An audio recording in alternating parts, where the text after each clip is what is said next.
नमस्कार दोस्तों, आप सभी लोगों का फिर से स्वागत है हमारे चैनल प्रिपरेशन जंक्शन में। जैसा कि हमने लास्ट वीडियो में बताया था, जो कि सिलेबस का था, जिसमें कि ह्यूमन फिजियोलॉजी का जो पहला टॉपिक है हमारा, वो है डाइजेस्टिव सिस्टम। तो डाइजेस्टिव सिस्टम यानी कि पाचन तंत्र की अगर हम बात करें तो डाइजेस्टिव सिस्टम हमारी बॉडी के लिए बहुत ही इंपॉर्टेंट इसलिए है क्योंकि जैसे ही हम लोगों को अगर अपने शरीर को चलाने के लिए एनर्जी चाहिए तो वो एनर्जी हमें मिलती है फूड से, और वो फूड जब तक प्रॉपरली हमारी बॉडी में डाइजेस्ट नहीं होगा, यानी कि अच्छे से पचेगा नहीं, तो उसका ऑक्सीडेशन नहीं होगा, उससे न्यूट्रिएंट नहीं मिलेंगे और हमारा शरीर कभी भी काम नहीं करेगा। ठीक है, तो फूड के डाइजेशन की अगर हम बात करें या न्यूट्रिएंट के गेन करने की अगर हम बात करें तो उसमें सबसे पहली चीज क्या होती है कि वो कौन कौन से चरण है, यानी कि वो कौन कौन से स्टेप्स हैं जिनसे हो करके हमारा फूड प्रॉपरली हमारी बॉडी में डाइजेस्ट होता है। तो पहला स्टेप होता है इंजीशन, यानी कि अंतःग्रहण, यानी कि जब तक हम किसी चीज को खाएंगे नहीं तब तक वो हमारी बॉडी में पहुंचेगी नहीं, तो चीज को खाएंगे यानी कि इंजीशन यानी कि इनटेक करना। सेकेंड स्टेप होता है डाइजेशन, यानी कि उस फूड के जो कॉम्प्लेक्स कंपोनेंट हैं उस पे एंजाइम्स काम करेंगे और ये एंजाइम फूड के कॉम्प्लेक्स पार्ट को सिंपल फॉर्म में कन्वर्ट करेंगे। जैसे कि अगर हम बात करें कि हमारे जितने भी डाइजेस्टिव जूसेस रिलीज होते हैं यानी कि पाचक रस, उन पाचक रसों में अगर हम लोग देखें तो उसमें एंजाइम्स हैं और वो एंजाइम्स हमारे फूड पर वर्क करते हैं ताकि हमारा फूड प्रॉपरली डाइजेस्ट हो सके। ठीक, तो दूसरा स्टेप हो गया डाइजेशन। तीसरा स्टेप होता है हमारा एब्जॉर्प्शन। एब्जॉर्प्शन यानी कि अवशोषण। अवशोषण की अगर हम बात करें यानी कि एब्जॉर्प्शन की बात करें तो जब तक हमारा फूड के जो कंपोनेंट है वो एब्जॉर्ब नहीं होंगे, सेल्स को मिलेंगे नहीं, यानी कि अवशोषित नहीं होंगे, तो शरीर की जो कोशिकाएं हैं उनको मिलेंगे नहीं, और उनको मिलेंगे नहीं तो उनके अंदर का मेटाबॉलिज्म नहीं हो पाएगा। ठीक, तो इसलिए यहां पर देखा जाए तो जो हमारा तीसरा चरण है एब्जॉर्प्शन आपका आता है, और एब्जॉर्प्शन के बाद है एसिमुलेशन यानी कि स्वांगीकरण, यानी कि फूड के उन कंपोनेंट का यूज कैसे सेल्स करती हैं हमारी बॉडी की, वो कोशिकाएं कैसे काम करती हैं, वो आपका स्टेप आएगा यानी कि एसिमुलेशन। और फिर फिफ्थ स्टेप होता है एलिमिनेशन यानी कि बहिष्करण, क्योंकि जो फूड के वेस्ट मटेरियल है जो कि हमारी बॉडी में यूज नहीं हुए हैं उनको हमारी बॉडी से एलिमिनेट करना भी जरूरी है, अदरवाइज वो हमारी बॉडी में टॉक्सिसिटी क्रिएट कर देंगे यानी कि जहर बनाने का काम करेंगे, तो उनको हटाना जरूरी है यानी कि मल त्याग करना। ठीक, तो ये 5 चरण होते हैं हमारे डाइजेस्टिव सिस्टम में यानी कि पाचन तंत्र में। अब फूड का जो डाइजेशन है वो कहां से स्टार्ट होता है, वो हमारे ओरल कैविटी या इसको हम लोग कहते हैं बकल कैविटी या माउथ, यानी कि मुख गुहा या मुंह से। ठीक है, तो यहां पर अगर देखा जाए तो जो फूड का डाइजेशन है वो स्टार्ट होता है माउथ से। अब माउथ से कैसे स्टार्ट होता है, क्योंकि हमारे माउथ में सैलिवरी ग्लैंड्स प्रेजेंट है यानी कि लार ग्रंथियां, और ये लार ग्रंथियां क्या करती है, सलाइवा को रिलीज करती है यानी कि लार को स्रावित करती है, और इसमें उपस्थित एंजाइम उस फूड के कंपोनेंट को सिंपल फॉर्म में कन्वर्ट करते हैं। साथ ही साथ जब हम कुछ खाते हैं तो उसको मैस्टिकेट करेंगे, मैस्टिकेशन यानी कि चबाने का काम, और चबाने के काम में मदद कौन करता है, दांत। और साथ ही साथ फूड हमारा टेस्टी है, नमक बैलेंस है या नहीं है उसका पता लगाते हैं हम लोग टंग से, यानी कि जो हमारी टंग है, जीभ है, जीभ में रस कलिकाएं पाई जाती हैं यानी कि टेस्ट बड्स प्रेजेंट होती हैं जो कि काम क्या करेंगे, जो कि हमारे फूड के टेस्ट को बताने का काम करती हैं। तो क्वेश्चन आपका पूछा जाता है the digestion of food start from, यानी कि भोजन का पाचन प्रारंभ होता है, तो क्या आंसर होगा? माउथ या ओरल कैविटी या बक्कल कैविटी, यानी कि मुख गुहा से ही प्रारंभ होता है। ठीक, तो अब माउथ में हम लोगों ने तीन चीजें डिस्कस करी, एक तो सैलिवरी ग्लैंड, दूसरा टंग और तीसरा टीथ। अब सबसे पहले हम लोग टीथ की बात करते हैं, यानी कि दांतों की। तो दांत जो हैं ये हमारे किस चीज के बने होते हैं?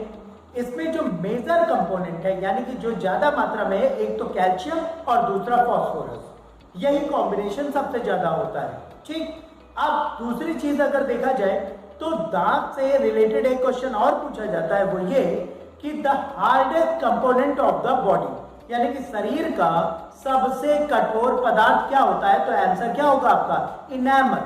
इनेमल की कवरिंग होती है हमारे दांतों के ऊपर, जिसकी वजह से हम लोग कोई भी चीज चबा सकते हैं।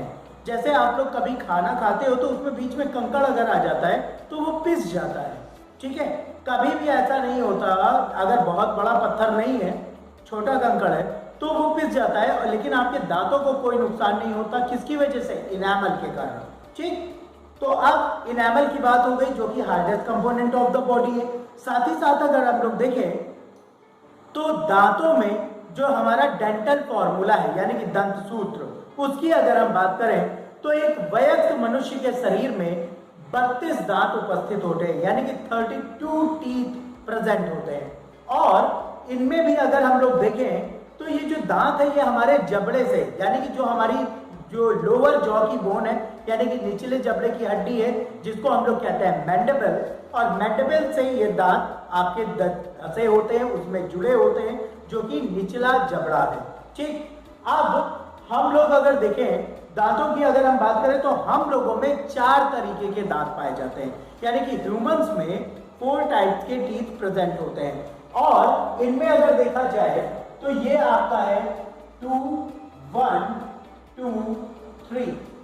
ठीक, 2 1 2 3 की अगर हम बात करें तो आखिर ये है क्या? ये एक नंबर है जो कि डेंटल फॉर्मूला को आपका रिप्रेजेंट करेगा। तो 2 हमारे होते हैं इंसीजर।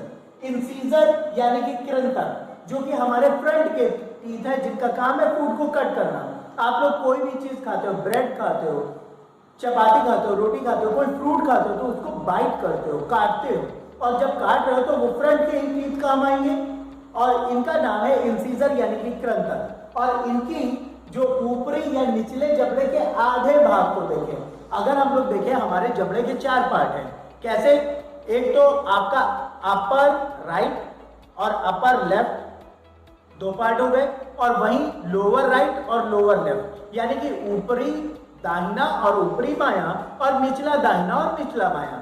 तो इनमें से अगर देखा जाए तो ये आपका एक पार्ट का यहाँ पे नंबर्स लिखे हुए हैं। तो ऊपरी या निचले जबड़े के आधे भाग को अगर हम देखें तो 2 हमारे क्या है? इंसीजर प्रेजेंट होते हैं, यानी कि कृंतक। इनका काम क्या है? फूड को कट करना। एक सिंगल होते हैं हमारे कैनाइन्स। कैनाइन की अगर हम बात करें तो इनको कहते हैं रदनक।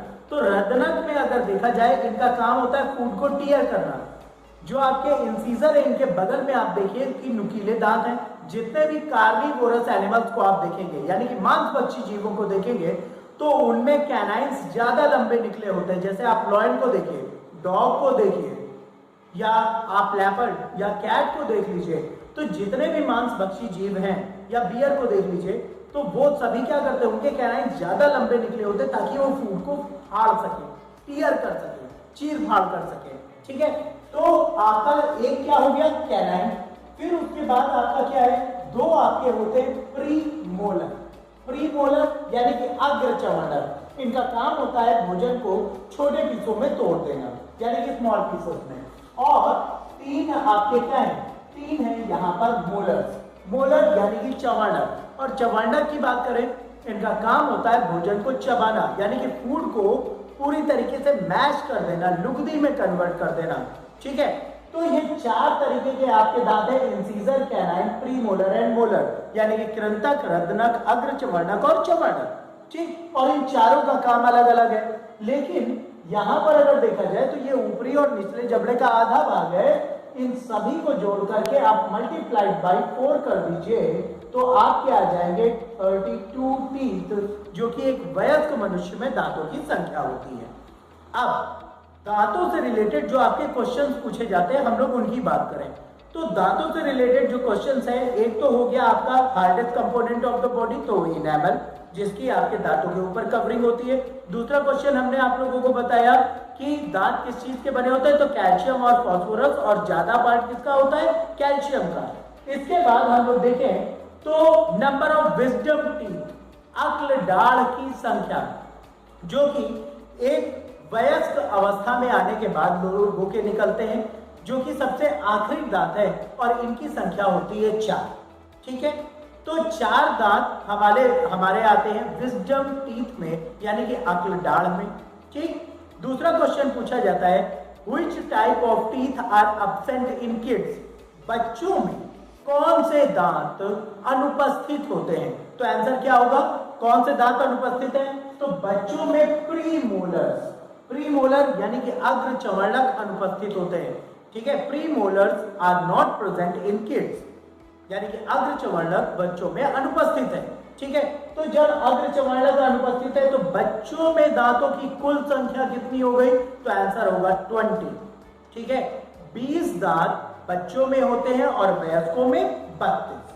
ठीक, इसके बाद तीसरा क्वेश्चन आपका यहीं से है कि the number of milk teeth या मिल्की टीथ, या ये क्वेश्चन आपका ऐसे भी पूछा गया है हाउ मेनी टीथ रीजनरेट या रिप्रोड्यूस इन ह्यूमंस, यानी कि मानवों में कितने दांत पुनः उत्पन्न होते हैं या पुनः निकलते हैं, दोबारा निकलते हैं। तो तब भी आंसर होगा 20, क्योंकि बच्चों में 20 दांत होते हैं और वही आपके मिल्की टीथ कहलाते हैं, जो कि रिप्रोड्यूस होते हैं, यानी कि दोबारा उत्पन्न होते हैं। ठीक, अब बच्चों की बात हो गई। ठीक है, दूसरा which type of teeth raise first in humans या in kids, यानी कि मानवों में या बच्चों में कौन से दांत सबसे पहले निकलते हैं, तब आपका आंसर होगा इंसीजर, यानी कि कृंतक, क्योंकि जो हमारे फ्रंट के टीथ हैं यही सबसे पहले निकलते हैं। ठीक है, तो ये तो बात हो गई दांतों की, यानी कि क्या हमारा डेंटल फॉर्मूला यानी कि दंत सूत्र। ये डेंटल फॉर्मूला आप लोग ऐसे भी लिख सकते हैं, कहीं कहीं पर ऐसे भी लिखा होता है 2 1 2 3 अपॉन 2 1 2 3 मल्टीप्लाइड बाई 2/2 और इक्वल आपका 32, जो कि टोटल नंबर ऑफ टीथ हो जाते हैं, यानी कि दांतों की कुल संख्या हो जाती है। ठीक, अब नेक्स्ट स्टेप अगर हम लोग देखें तो नेक्स्ट हमारे ओरल कैविटी में जो दूसरा ऑर्गन प्रेजेंट है दैट इज टंग, यानी कि हमारी जीभ। जीभ हमारी बॉडी का एक ऐसा पार्ट है जिससे हमें किसी भी टेस्ट के बारे में पता चलता है, क्योंकि इसमें टेस्ट बड्स यानी कि रस कालिकाएं प्रेजेंट होती हैं, जो कि हमारे नर्व्स यानी कि तंत्रिकाओं के माध्यम से ब्रेन से जुड़ी होती हैं, और ये वहीं से सिग्नल भेजती है ताकि हमें टेस्ट के बारे में पता चल सके। और साथ ही साथ अगर देखें तो टंग हमारी बॉडी का एक ऐसा पार्ट है जिसकी रिकवरी सबसे तेजी से होती है अगर ये डैमेज होता है। जैसे कभी आप लोग गर्म दूध या चाय या कॉफी अगर पीने के शौकीन होंगे, आप में से कई लोग होंगे, तो जब भी कभी आप लोग जल जाते हैं तो ज्यादा नहीं, 1 दिन के बाद आपको फिर से वापस टेस्ट का पता लगना शुरू हो जाता है। वो ऐसा क्यों होता है, क्योंकि ये फिर से रिकवर कर जाती है, यानी कि इसमें रिकवरी का प्रोसेस बहुत तेजी से होता है, और यही हमारी बॉडी का एक ऐसा ऑर्गन है जिसमें रिकवरी बहुत फास्ट होती है। ठीक, तो अब हम लोग टंग की अगर हम बात करें यानी कि जीभ की बात करें, तो हमारी जीभ का शेप अप्रॉक्स अगर देखा जाए तो कुछ ऐसा होता है, कुछ ऐसी होती है हमारी जीभ। ठीक, अब जीभ में भी अगर देखें तो कुछ लोगों की 2-4 हाथ लंबी भी होती है, लोग उससे हत्याएं भी कर सकते हैं, आप लोग जानते भी होंगे।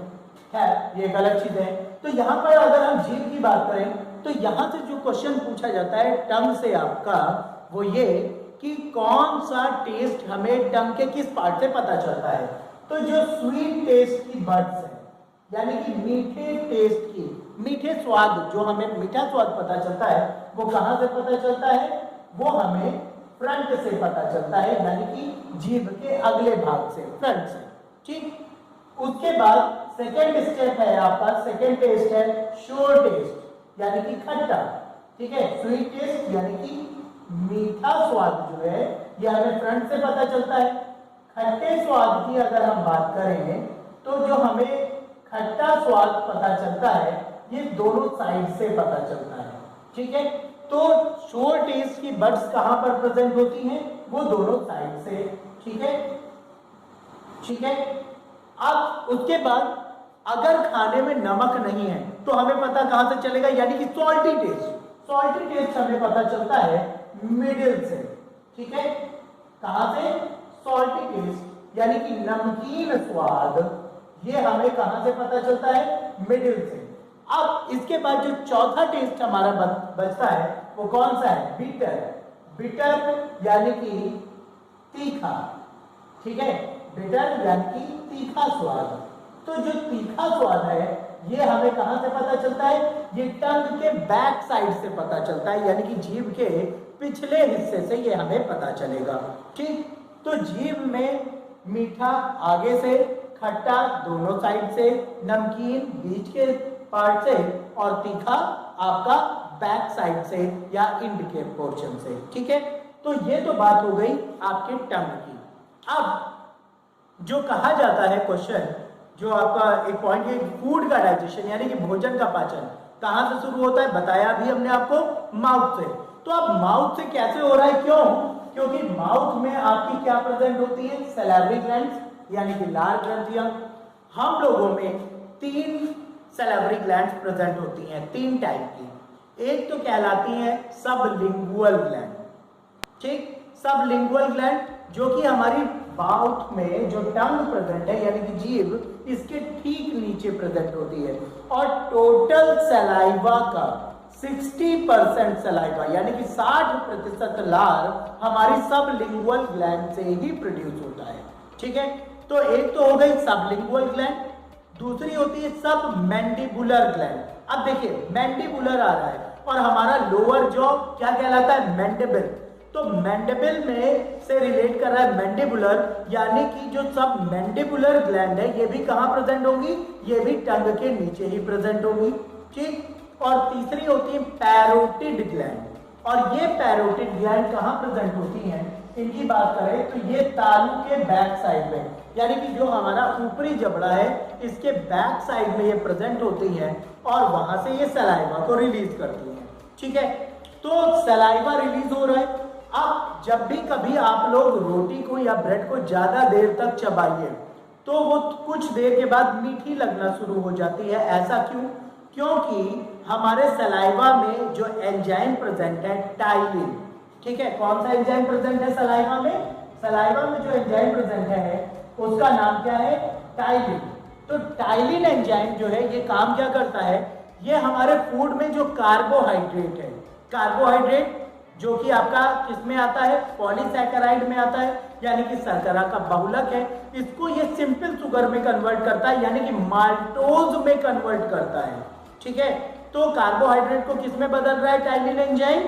ये माल्टोज में कन्वर्ट करता है, और माल्टोज शुगर है, और ये शुगर हमें कहां से पता चलेगा? शुगर है तो क्या होगा? मीठा, और मीठा है तो हमें टंग के किस पोर्शन से पता चलेगा? आगे के पोर्शन से, ठीक है। तो टाइलिन एंजाइम कार्बोहाइड्रेट को कन्वर्ट कर रहा है, ठीक। अब साथ ही साथ देखें तो इसमें आपका एक एमाइलेज एंजाइम भी प्रेजेंट होता है, और एमाइलेज एंजाइम का काम क्या होता है? जब भी हम लोग कुछ भी खाते या पीते हैं तो उसमें बैक्टीरिया प्रेजेंट होंगे कि नहीं, यानी कि जीवाणु उपस्थित होंगे या नहीं।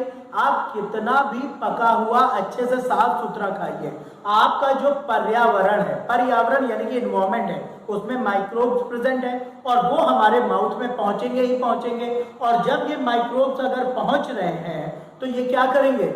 ये आपके फूड को अगर देखा जाए तो कंटामिनेट करेंगे, तो उनको नष्ट करना भी जरूरी है। और उसमें एमाइलेज एंजाइम काम करता है, जिसको कहा जाता है सैलिवरी एमाइलेज, यानी कि लारीय एमाइलेज एंजाइम कहा जाता है। और ये फूड को डाइजेस्ट करने में मदद करेगा ताकि कंटामिनेशन ना हो, बैक्टीरिया को किल करे। तो फूड का डाइजेशन माउथ से स्टार्ट हो गया। अब यहां से एक आपका क्वेश्चन पूछा जाता है, वो ये कि जब भी हम लोग कुछ खाते हैं तो जो मैस्टिकेटेड फूड है यानी कि चबा हुआ भोजन है उसको क्या कहा जाता है? यानी कि मुख गुहा का चबा हुआ भोजन क्या कहलाता है? तो आंसर हो आपका बोलस। ठीक है, देख लीजिए point, the masticated food of oral cavity, मुख गुहा का चबा हुआ भोजन बोलस कहलाता है। ओके, अब इस बोलस को हम लोग अगर देखें तो यहां पर माउथ से स्टमक को जोड़ने का काम ओइसोफेगस या ईसोफेगस इसको कहते हैं, यानी कि ग्रास नली या ग्रसनी। ठीक है, तो ये जो ग्रास नली है ये काम क्या करती है?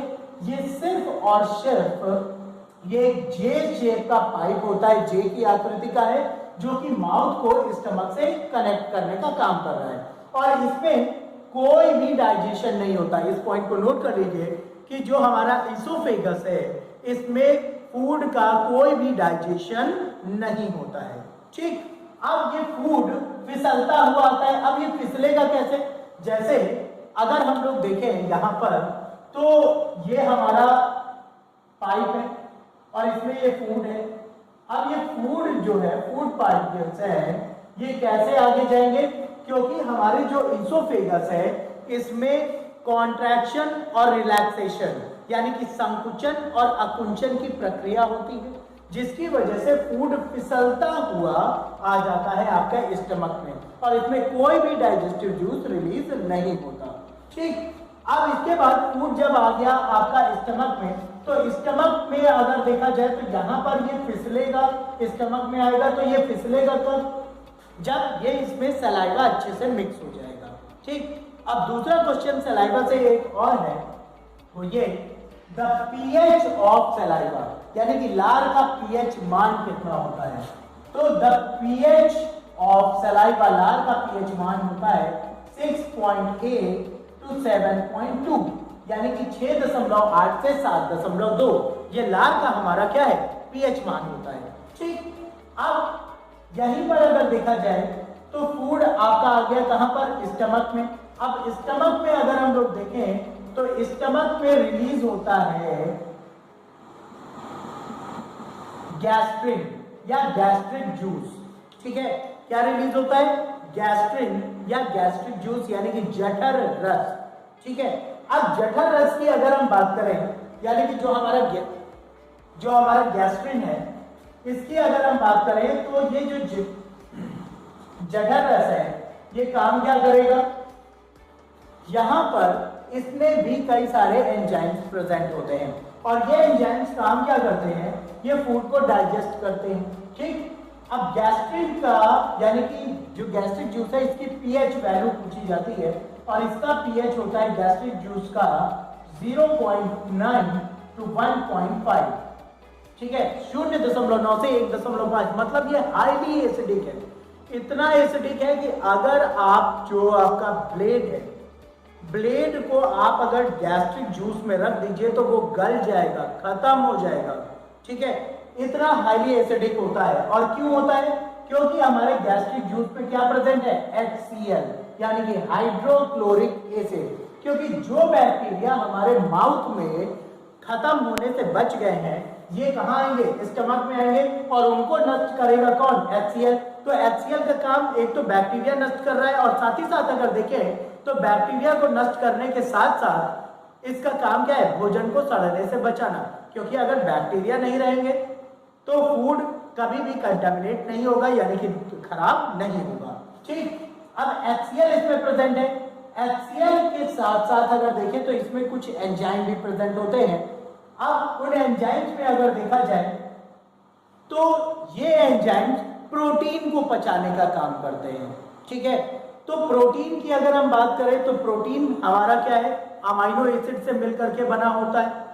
ठीक है, अमाइनो एसिड को कहा जाता है बिल्डिंग ब्लॉक ऑफ प्रोटीन, यानी कि प्रोटीन की जो सूक्ष्मतम इकाई है जिससे मिल करके प्रोटीन बना होता है वो आपका क्या है? Amino acid. जैसे अगर हम किसी भी दीवार की बात करें तो दीवार की छोटी इकाई क्या है? ब्रिक, यानी कि ईंट, क्योंकि कोई भी दीवार ईंटों से मिलकर के बनी है। वैसे ही प्रोटीन जो है वो किससे मिलकर के बनी होती है? वो प्रोटीन बनी होती है अमीनो एसिड से मिलकर के।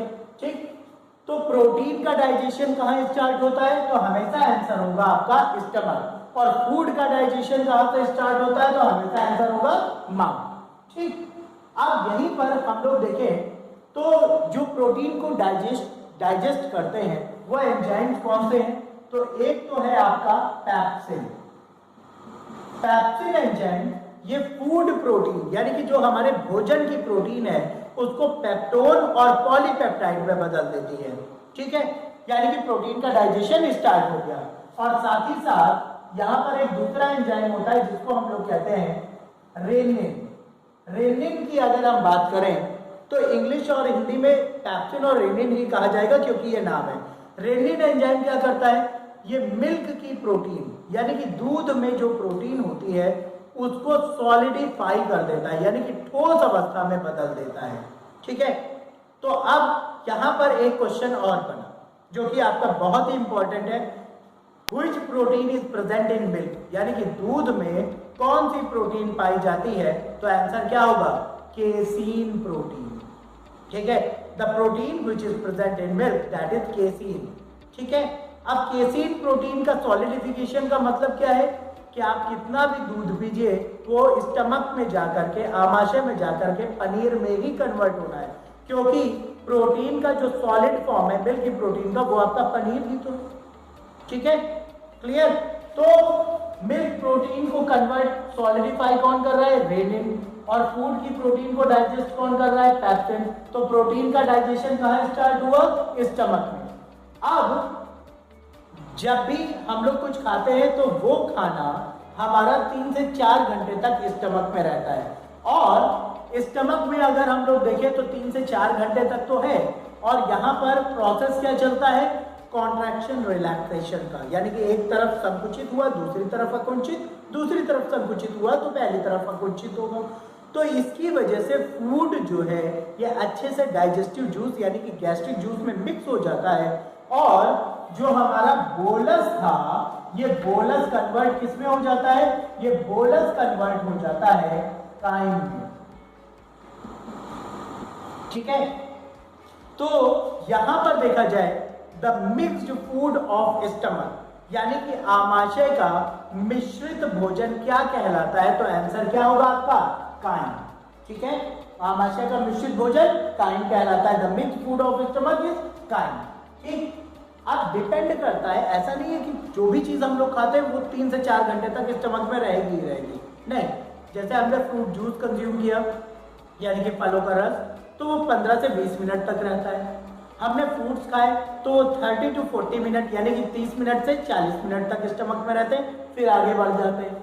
ठीक, साथ ही साथ अगर हम लोग देखें तो जब भी जो हम लोग नॉर्मल फूड हम लोग कंज्यूम करते हैं उसमें अगर हम लोग देखें तो वो करीब 2.5 से 3 घंटे तक रहता है। नॉनवेज मटेरियल अगर कोई कंज्यूम करता है, ठीक है, नॉनवेज यानी कि मीट, चिकन, फिश, तो मीट, चिकन, फिश की बात करें तो ये आपका 3 से 3.5 घंटे तक आपके स्टमक में रहेगा, और बहुत ही फाइबरस फूड आप कंज्यूम कर रहे हो यानी कि जिसमें फाइबर भरपूर मात्रा में, जैसे जौ, चने की रोटी आप लोग खा रहे हैं, बिर्रा, ठीक है, या आपने और भी कुछ फाइबर युक्त बढ़िया आपने भोजन कंज्यूम किया तो वो आपका 3 से 4 घंटे तक आपके स्टमक में मौजूद रहेगा।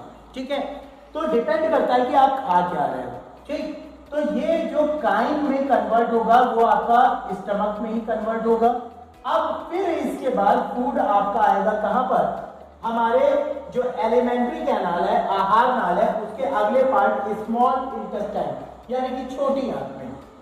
अब छोटी आंत के 3 पार्ट होते हैं, कौन कौन से, पहला डियोडेनम, जियोजेनम और इलियम।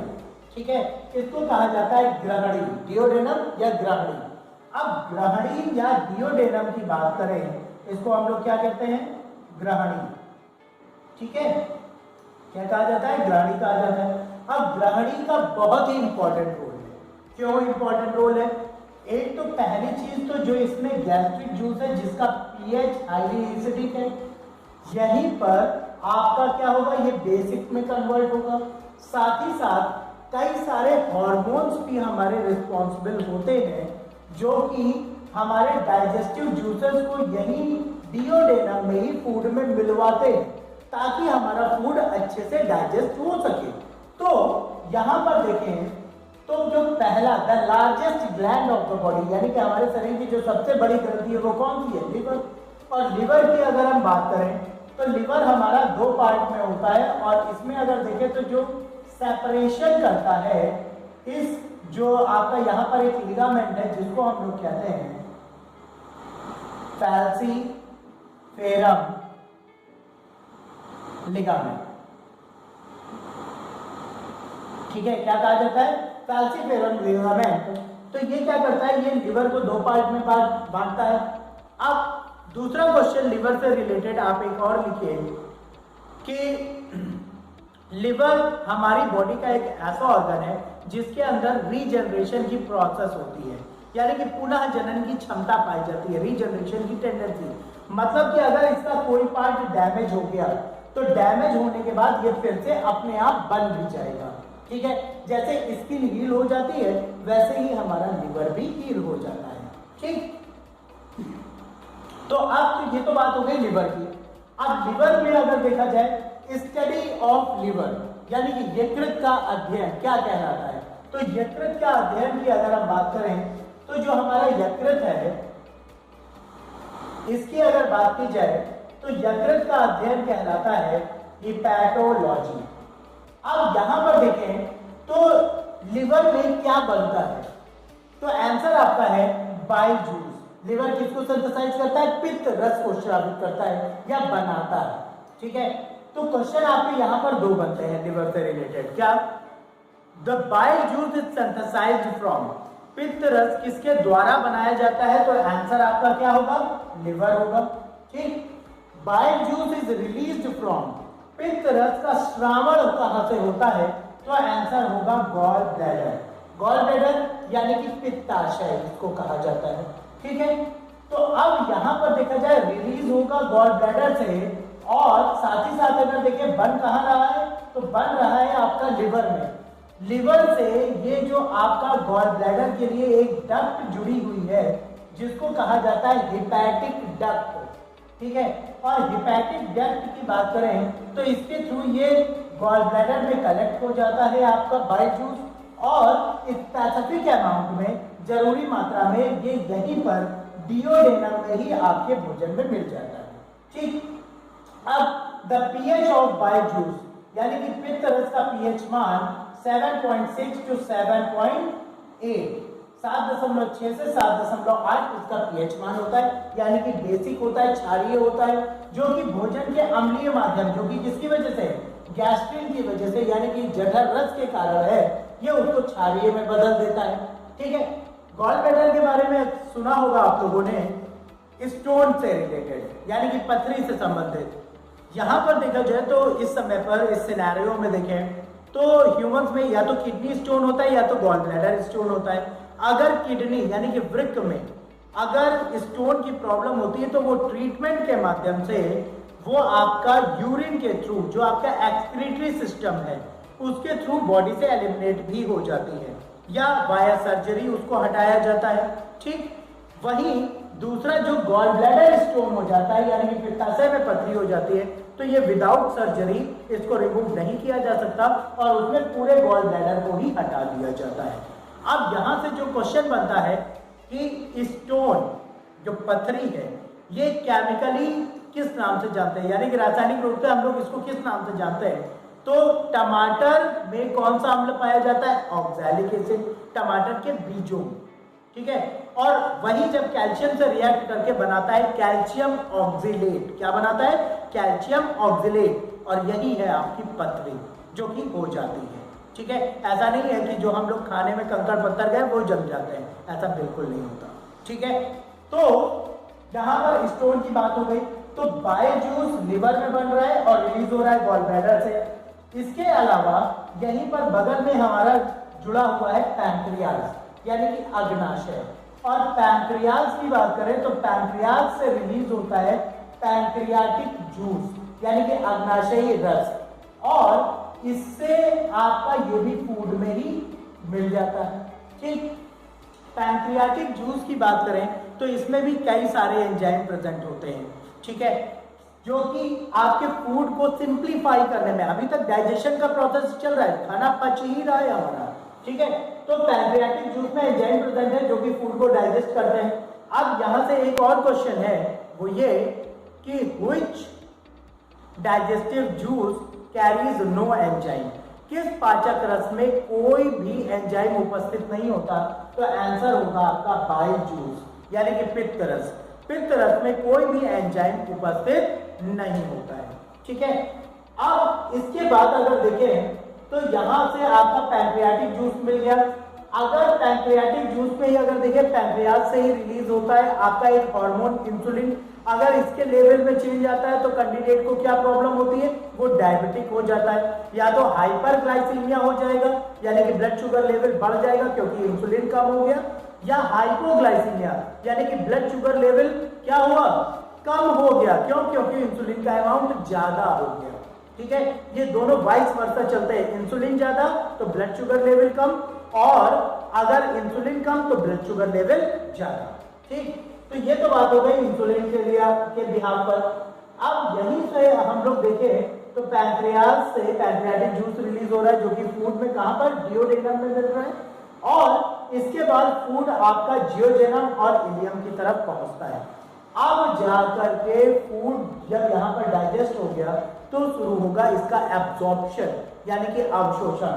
और स्मॉल इंटेस्टाइन में कुछ हमारे फिंगर लाइक स्ट्रक्चर्स प्रेजेंट होते हैं, यानी कि उंगली के आकृति की संरचनाएं उपस्थित होती हैं, जिनको हम लोग कहते हैं विली या विलाई, ठीक है।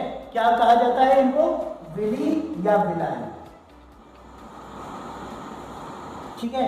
ये फिंगर लाइक स्ट्रक्चर्स हैं, और ये काम क्या करते हैं? फूड के एब्जॉर्प्शन के लिए, यानी कि भोजन के अवशोषण के लिए एरिया इंक्रीज करते हैं, यानी कि क्षेत्र को बढ़ा देते हैं। जैसे आप फिंगर्स को देखिए, अगर नॉर्मल ऐसे अगर पोर्शन होता तो इतना एरिया है, लेकिन अगर ये फिंगर लाइक स्ट्रक्चर है तो एरिया क्या हो रहा है? इंक्रीज हो रहा है। एरिया इंक्रीज हो रहा है तो एब्जॉर्प्शन के लिए क्षेत्र बढ़ रहा है और तेजी से एब्जॉर्ब होगा। हम लोग एक दिन में जितना भी पानी पीते हैं उसका 80% वाटर, यानी कि 80% जो हमारा पानी है वो यही स्मॉल इंटेस्टाइन से हमारी बॉडी में एब्जॉर्ब हो जाता है, ठीक। जो भी डाइजेस्टिव जूसेस रिलीज हुए, ये भी जो हमारे फूड के कंपोनेंट है, यानी कि जो हमारा कार्बोहाइड्रेट है वो ग्लूकोज में कन्वर्ट हो गया, वो यहीं से एब्जॉर्ब हो जाएगा। साथ ही साथ हम लोग देखें तो जो विटामिन मिनरल्स हैं वो भी यहीं से एब्जॉर्ब हो जाएंगे, ठीक है। तो ये सभी जब एब्जॉर्ब हो जाएंगे हमारी बॉडी में, तो इसके बाद हम लोग अगर देखें तो एब्जॉर्प्शन के बाद जो रिमेनिंग 20% वाटर है ये हमारे फूड को कहां पर ले जाएगा? ये ले जाएगा लार्ज इंटेस्टाइन, यानी कि बड़ी आंत में, ठीक। अब यहाँ पर जो छोटी आंत है हमारी स्मॉल इंटेस्टाइन है, इसकी लेंथ कितनी होती है? ये अप्रॉक्स 7 मीटर, ठीक है, या हम लोग कह सकते हैं इसको 22 फीट लॉन्ग, यानी कि यार ये तो 22 फीट लंबी है या 7 मीटर लंबी होती है, ठीक है। कौन? छोटी आंत, यानी कि स्मॉल इंटेस्टाइन। वहीं लार्ज इंटेस्टाइन की अगर हम बात करें, यानी कि बड़ी आंत की बात की जाए, तो जो हमारी लार्ज इंटेस्टाइन होती है, बड़ी आंत है, इसको अगर देखें तो ये अप्रॉक्स 1.5 मीटर या कितना हमारा 5 फीट लॉन्ग होती है, यानी कि 5 फीट या 1.5 मीटर लंबी कौन है? बड़ी आंत। लेकिन 7 मीटर लंबी क्या है? छोटी आंत। अब यहाँ पर कंफ्यूज मत होइएगा कि लंबाई ज्यादा है तो इसको छोटी आंत क्यों कह रहे हैं, लंबाई कम है तो इसको बड़ी आंत क्यों कह रहे हैं। ये डिपेंड करता है इनके डायामीटर पर, ठीक है।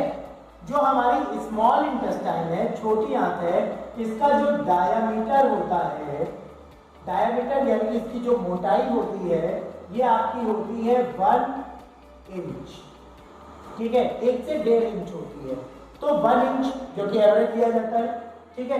वही जो बड़ी आंत है ये कितनी होती है? इसका डाया कितना होता है? इसका जो डायामीटर होता है वो आपका 2 to 2.5 इंच होता है, ठीक है, यानी कि 2 से 2.5 इंच चौड़ी होती है आपकी कौन? बड़ी आंत, और 1 इंच से 1.5 इंच होती है छोटी आंत, इसलिए इनको छोटी आंत और बड़ी आंत कहा गया। अब जो हमारी लार्ज इंटेस्टाइन है इसके भी 3 पार्ट होते हैं, सीकम, कोलन एंड रेक्टम, ये 3 पार्ट है, सीकम, कोलन एंड रेक्टम। अब यहां पर the largest part of large intestine, ये आपका क्वेश्चन है, ठीक है, जो कि आपका सीजीएल में भी पूछा गया है, ठीक है, यूपी ट्रिपल एससी में भी पूछा गया है, ठीक है। The largest part of large intestine, बड़ी आंत का जो सबसे बड़ा भाग है वो कौन सा होता है? तो आंसर आपका क्या होगा? कोलन होगा, ठीक है। और वहीं छोटी आंत का जो सबसे बड़ा भाग होता है वो कौन सा होता है? तो जियोजेनम होता है, ठीक है। छोटी आंत का सबसे बड़ा भाग जियोजेनम और बड़ी आंत का सबसे बड़ा भाग कोलन। यहां पर एक क्वेश्चन है आपका, द डाइजेशन ऑफ सेल्यूलोज। अब ये सेल्यूलोज क्या है? Cellulose is the most abundant organic compound on earth. पृथ्वी में सबसे ज्यादा मात्रा में पाया जाने वाला कार्बनिक पदार्थ या कार्बनिक यौगिक कौन सा है? तो होगा सेल्यूलोज। और ये कहां पाया जाता है? प्लांट सेल वॉल का कंपोनेंट है, यानी कि पादप में, पौधों में जो कोशिका भित्ति पाई जाती है उसका घटक होता है। और इसका डाइजेशन कहां होता है? तो आंसर क्या होगा? लार्ज इंटेस्टाइन या कोलन, ठीक है। साथ ही साथ कोलन में एक इंटेस्टाइनल बैक्टीरिया यानी कि आंतरीय जीवाणु भी निवास करता है, जिसका नाम है ई कोलाई यानी कि एस्चेरिशिया कोलाई, ठीक है, एस्चेरिशिया कोलाई। और ये फूड को डाइजेस्ट करने में, खासतौर पर सेलुलोज को पचाने में मदद करता है, ठीक है। तो यहाँ पर फूड का एब्जॉर्प्शन यहाँ भी चलेगा बड़ी आंत में। और फिर उसके बाद जो थर्ड पार्ट है आपका रेक्टम का, रेक्टम में फूड आकर के कलेक्ट हो जाता है और कलेक्ट होकर के जो रिमेनिंग 20% वाटर बचा था, 80% स्मॉल इंटेस्टाइन से एब्जॉर्ब हो गया, जो 20% वाटर है ये हमारे रेक्टम से वापस एब्जॉर्ब हो जाता है हमारी बॉडी में। और जब ये एब्जॉर्ब हो जाएगा और फूड यही रेक्टम में ही पड़ा रहता है और टाइम टू टाइम बॉडी से एलिमिनेट कर दिया जाता है, ठीक है। अब यहां पर जो क्वेश्चन पूछा जाता है वो ये, the complete absorption of water occurs in, पानी का पूर्ण रूपेण अवशोषण कहां पर होता है? तो आंसर आपका क्या होगा? रेक्टम में, ठीक है, जो कि बड़ी आंत का तीसरा भाग है, ठीक है। तो पूर्ण रूपेण आपका हो जाएगा कहां पर? आपका पानी एब्जॉर्ब हो जाएगा, रेक्टम में हो जाएगा, ठीक है। दूसरा क्वेश्चन, इंटेस्टाइन यानी कि आंत के भोजन को क्या कहा जाता है? जैसे माउथ का चबा हुआ भोजन बोलस, स्टमक का मिक्स्ड फूड काइन, और वैसे ही इंटेस्टाइन का मिक्स्ड फूड जो है, जो आंत में जो भोजन प्रेजेंट है, इसको कहा जाता है काइल, ठीक है। क्या कहते हैं हम लोग? काइल कहते हैं। तो बोलस कन्वर्ट होता है काइन में और काइन कन्वर्ट होता है काइल में, ठीक। अब ये तो बात हो गई आपके कंप्लीट डाइजेस्टिव सिस्टम की। साथ ही साथ देखें, अब यहां पे जो क्वेश्चन है, the largest part of alimentary canal, आहार नाल का सबसे बड़ा भाग कौन सा होता है? तो आंसर होगा आपका स्मॉल इंटेस्टाइन। क्यों? क्योंकि इसकी लंबाई होती है आपकी 7 मीटर या 22 फीट लॉन्ग लगभग, ठीक है। तो आहार नाल का सबसे बड़ा भाग कौन सा है? छोटी आंत, ठीक। दूसरा आपका क्वेश्चन है यहाँ पर, the length of the alimentary canal, यानी कि आहार नाल की कुल लंबाई। आहार नाल कहां से कहां तक है? हमारे माउथ से लेकर के एनस तक, जो गुदा है, एनस, जहां से मल त्याग का हम लोग करते हैं। तो एनस और एलिमेंट्री कैनाल के बीच में जो टोटल लेंथ है, जो हमारा आहार नाल है, इसकी लंबाई कितनी होती है? तो इसकी लंबाई होती है लगभग 33 फीट, यानी कि 33 फीट लंबा होता है हमारा क्या? आहार नाल, ठीक है। अब वही एक बार का खाया हुआ खाना कितने घंटे बाद बॉडी से एलिमिनेट होगा?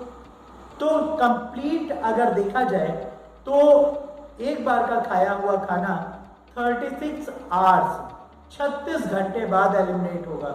यानी कि आज रात, कल रात जो आपने खाना खाया है वो आज रात कितना हुआ? 24 घंटे, कल सुबह वो एलिमिनेट होगा, यानी कि 36 आवर्स लगते हैं कंप्लीटली फूड को डाइजेस्ट होकर के बॉडी से एलिमिनेट होगी, ठीक। अब ये तो बात हो गई आपके कंप्लीट डाइजेस्टिव सिस्टम की, यानी कि पूरे पाचन तंत्र की, ठीक। अब यहीं पर देखें तो कई सारी डिसीजेस भी हो जाती हैं। जैसे अगर हम बात करें जॉइंटिस यानी कि पीलिया, तो पीलिया में कौन सा पार्ट इन्फेक्ट होता है? लिवर इन्फेक्ट होता है, ठीक है। डिसेंट्री हो जाती है, पेचिस हो जाती है, तो उसमें इंटेस्टाइन अफेक्ट होती है। यहीं पर लार्ज इंटेस्टाइन में आपका एक वेस्टिजियल ऑर्गन है जिसको हम लोग कहते हैं वर्मीफॉर्म अपेंडिक्स, ठीक है। क्या कहते हैं? अपेंडिक्स या वर्मीफॉर्म अपेंडिक्स। ये हमारा इनएक्टिवेटेड पार्ट है, यानी कि वेस्टिजियल ऑर्गन है, अवशेषी अंग है।